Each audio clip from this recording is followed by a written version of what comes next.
நமஸ்காரம் ரகுராமா மண்மேலே அரசனை போல் தோன்றுகிறேரையா நமஸ்காரம் ரகுராமா ராமா என்ன என்ன உன்னை பார்க்கிற போது ஒரு அரசனை போல் தெரிகிறது. ஒரு அரசன் தான். வணக்கம் அண்ணா. வணக்கம். அப்ப அதுக்கு இதுக்கு நீயும் கும்பிட்டு நானும் கும்பிட்டு விட்டேன். சரியா போச்சு. சரியா போச்சு. ராமா என்ன என்ன இன்னும் ஒரு கவனம் இருக்கிறது ராமா. என்னிடத்தில் என்ன கௌரவம் இருக்கிறது? தாடகள் வெண்கூரை செய்தாய வெண்கூரை செய்தாய தாடகள் வெண்கூரை செய்தாய வெண்கூரை செய்தாய அகவா ரகுராமா தாடகை என்று பெண்கூரை செய்தாய பெண்கூரை செய்தாய தகுமோ ரகுராமா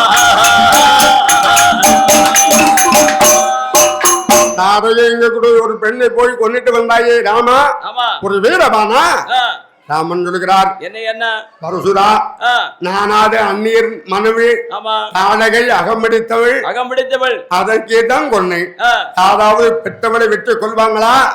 தர்மம்மா உன்னை பெற்ற தாயை கோலை செய்தாயே தாயை கோலை செய்தாயே தர்மம்மாய் உன்னை பெற்று தாயை கோலை செய்தாயே தாயை கோலை செய்தாயே அகுமோ அரசூரானே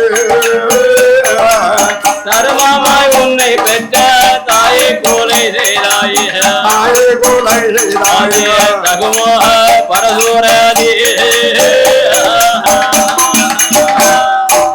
10 மாசம் 3 நாள் சுமந்து பெற்ற தாயை யாராவது வெட்டி கொள்வாங்களா? அவன் யாரும் வெட்டி கொள்ள மாட்டாங்க. நீ வெட்டி கொண்டாயே பரசுரா, நீ ஒரு வீரமானா என்றார் பெருமாள்.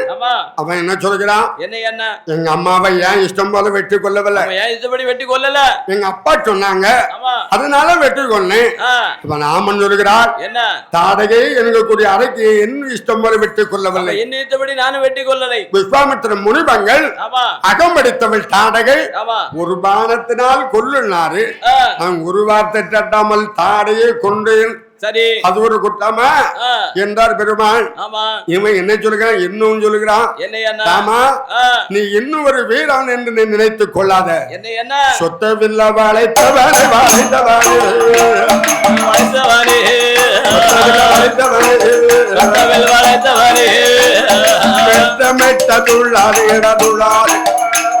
மெத்தே மெத்தே துள்ளாதேடா துள்ளாதேடா சொத்தவில்லை வளைத்தவனே வளைத்தவனே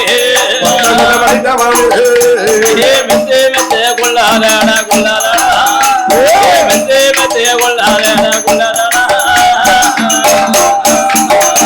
சொத்தவில்லை வளைத்து நீ அத்தோமகளை கல்யாணம் முடிச்சது மறுபடி மாறி வரிய நீ வீரனா? இனி ஒரு வீரனா ராமா? நீ வளைத்த வில்லு சொத்த வில்லு என்கிறான் மரசுலன். சரி, 56 தேசத்து அரசர்களும் வளைக்க முடியாத வில்ல ராமன் வளைத்து சீதைய மனம் முடிச்சுட்டு வராரு. இவன் சொத்த வில்லைங்கிறான். அப்ப சாமி நினைக்கிறா இவங்கிட்ட ஏதோ ஒரு சங்கதி கவர்தம் இருக்கு. இவன் ஏதோ ஒரு சங்கதி இருக்கிறது. அவன் என்ன சொல்லுகிறான்? நீ வளைத்த வில் சொத்த வில் ராமா, என்ன என்ன என் கையில ஒரு வில்லு இருக்கு.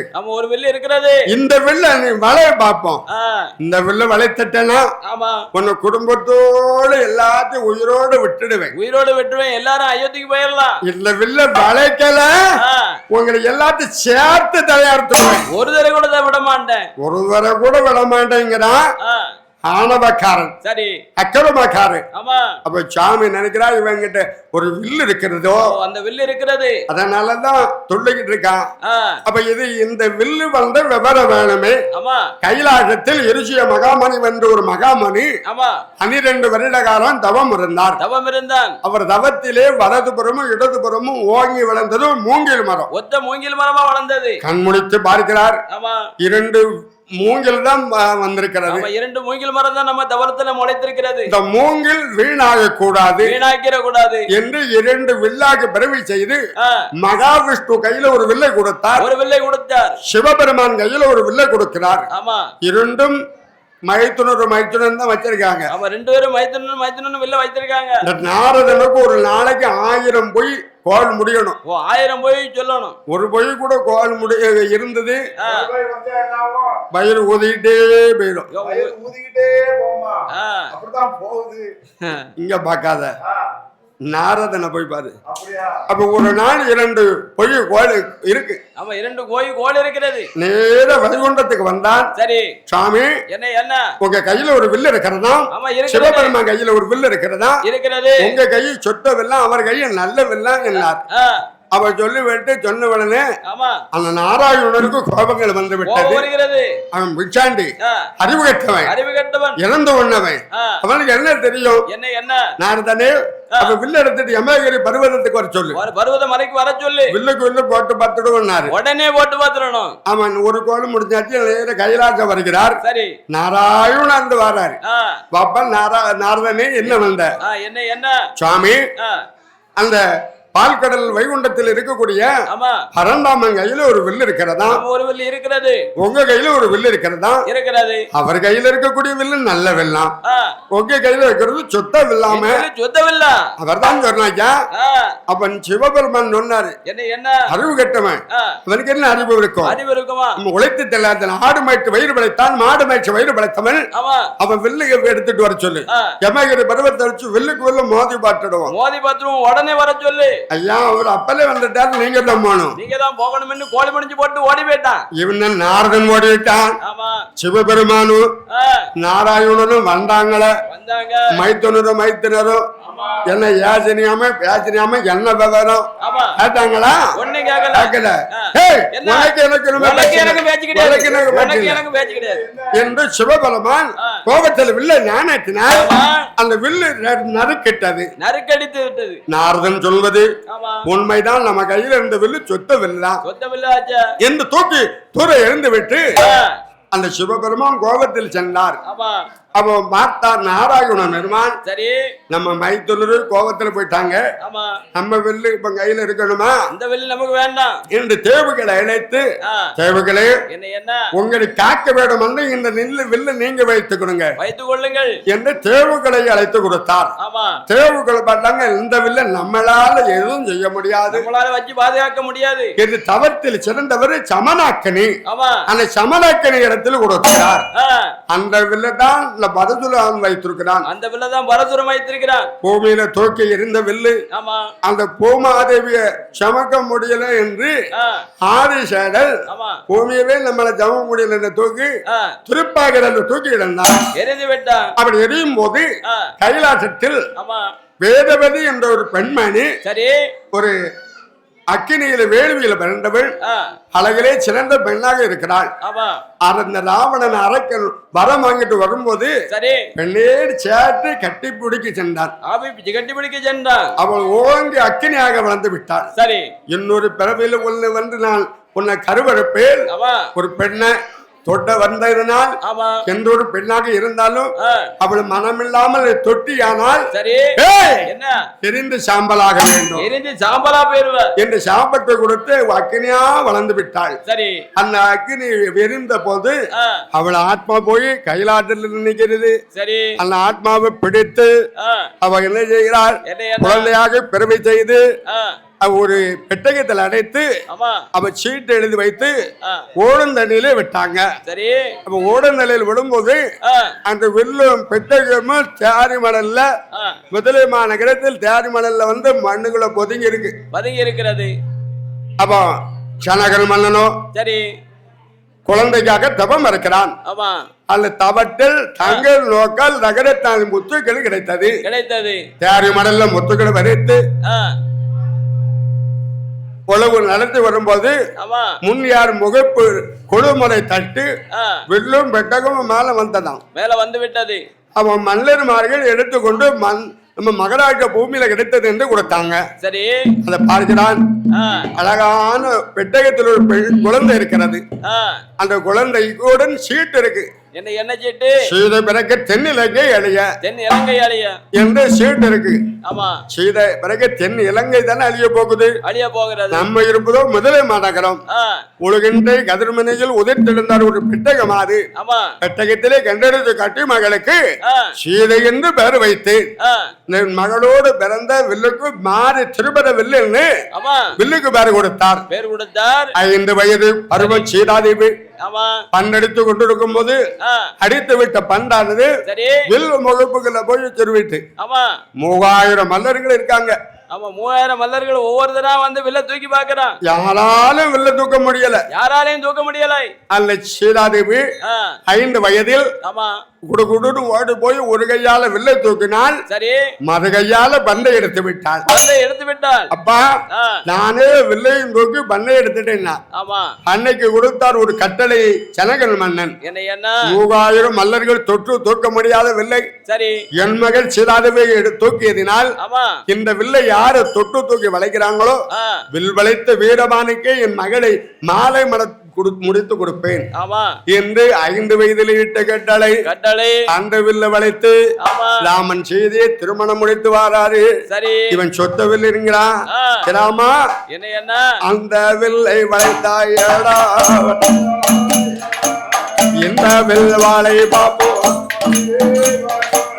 என்று சொல்லி பரசுரானோ பரசுரன் சொல்லும் பாரு எல்மருமாறு கூறாமல் ஒரு திறப்பாடு போலாக திறப்பாடு போலாக எந்தினாலே கையத்தானே திறப்பாடு போலாக திறப்பாடு போலாக எந்தினாலே கையத்தானே போலாக திறப்பாடி போலாக அந்த வில்லை குடப்பா கையிலிருந்து சுவாமி கையை எண்ணுகிறார். வில்லை வாங்கும் போது அவனுடைய வீரம் கலாக்காரியம் எல்லா வல்லமையும் சேர்த்து வில்லோடு சுவாமி பெருமான் இங்க வாங்கிட்டார். வில்லை கொடுக்கின்றான். அவனு வேற இருந்த மரம் போல விழுந்தான். வேற இருந்த மரம் போல விழுந்தாரு பரசுரானோ. யாங்கி பேச முடியல இடுந்திருக்க முடியாது.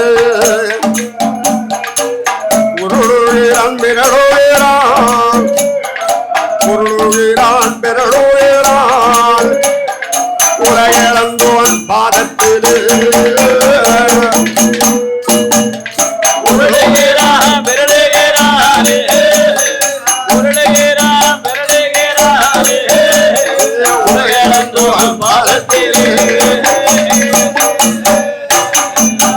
விலை கொடுத்தான். எழுந்திருக்க முடியவில்லை. யாங்க பேச முடியவில்லை. அவன் உருளுகிறான் பாதத்தில் ராமன் வாரதத்தில். ராமா ராமா என்ன யாங்க பேச முடியலையே ராமா எழுந்திருக்க முடியலையே ராமா. என்கிட்ட உடலில் நல்ல சக்தி இருந்தது. நிறைய சக்தி இருந்தது. அப்பெல்லாம் புத்தி இல்லாமல் போய்விட்டது. இப்ப முத்தி வந்து விட்டது ராமா. சரி எழுந்திருக்கை சக்தியை தருவாய் ராமா. ராமா ராமா ராமா உருளுகிறான் பிறழுகிறான் ஆனாவோ எக்காலம் போட்டுளையா இழந்திருக்க முடியாது. எங்கே பத முடி உடனாரோ இல்லை என்றால் ஒருவாருட துணையும் இல்லை ஒருவாருட துணையும் ஒருவனுட துணையும் ஒருவருட துணையும் ராமா ராமா யாவரும் நீ யாவரும் நீ என்னாது எழுந்திருக்க முடியலையே ராமா. முடியவில்லையா? புத்தி இல்லாமல் பேசிவிட்டேனே ராமா. இப்ப புத்தி வந்து விட்டது. எழுந்திருக்க சக்தியை தருவாய் ராமா என்று ராமா ராமா என்று ராமன் பாதம் கும்பிடுகிறான். பார்த்தார் பெருமான் இப்பமாவது புத்தி வந்து விட்டதா? எழுந்திருப்பா என்று சாமி மெல்ல கையை கொடுக்கிறார். ராமன் கையை பிடித்தான். மீண்டும் பலங்கள் வருகிறது. இழந்தானங்க சாமி. இதுவரைக்கும் மாணவத்தோடு இருந்தேன், யாரையும் மதியாமல் இருந்து விட்டேன். என் உண்மை கண்டு நான் வணங்கி விட்டேன். உங்களுடைய பெயர் இருக்க மட்டும் எனக்கு உங்க பெயர்ல வேண்டும் என்று வணங்கி நான் சுவாமி பார்க்கிறார். இப்ப பரசு வரம் பெற்றதினால் இன்று வரைக்கும் பரசுரன் உனக்கு பெயர். பரசுரன் இன்று முதல் இப்போது முதல் என்னை வணங்கியதினால் பரசுராமன் உனக்கு பெயர். பரசுராமன் என் மகனும் உனக்கு சேர்த்து வழங்குவாங்க என்று பெயரை கொடுக்கின்றார். அவர் சுவாமி இந்த வில்லை வைத்து நம்ம இப்ப பாதுகாக்க முடியாது என்று இந்த வில்லை இப்பொழுது நம்ம கையில் இருக்க கூடாது. அன்று போட்டு மகமதியன் மடமடந்து வில்வளைத்தார். அன்று போட்டு வெகுமதியுன் மடமடந்து வில்வளைத்தாள். அன்று போல வில்வளைத்து பாரளந்தோழில் வருமாள். கர்ணனோட கையாரீரே